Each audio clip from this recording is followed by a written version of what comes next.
네, 윤석열 유죄 선고 관련 기자회견 하겠습니다. 저는 사무총장 정춘생이고요.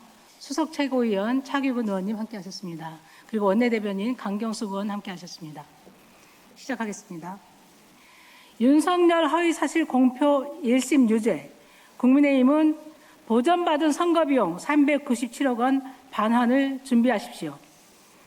서울중앙지법은 오늘 대선 후보 시절 허위 사실을 공표한 혐의로 기소된 윤석열 전 대통령의 공직선거법 위반 사건에 대해 징역 1년 6개월과 집행유예 3년을 선고했습니다.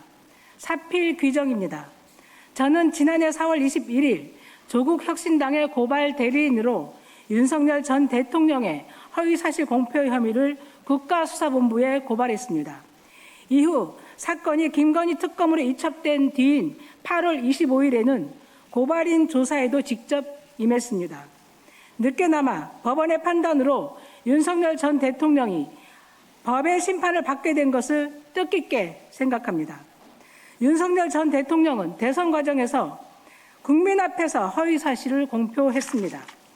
관훈클럽 초청 토론회에서는 윤우진 전 용산 세무서장 변호사를 소개한 사실이 없다고 주장했지만 법원은 소개한 것이 맞다고 판단했습니다. 건진법사 전성배를 둘러싼 무속인 비선 논란에 대해서도 김건희와 건진법사가 만난 적이 없다며 부인했지만 법원은 건진법사와 2013년부터 알고 지냈고 김건희도 함께 교류한 사실을 인정하며 허위사실 공표에 해당한다고 판단했습니다.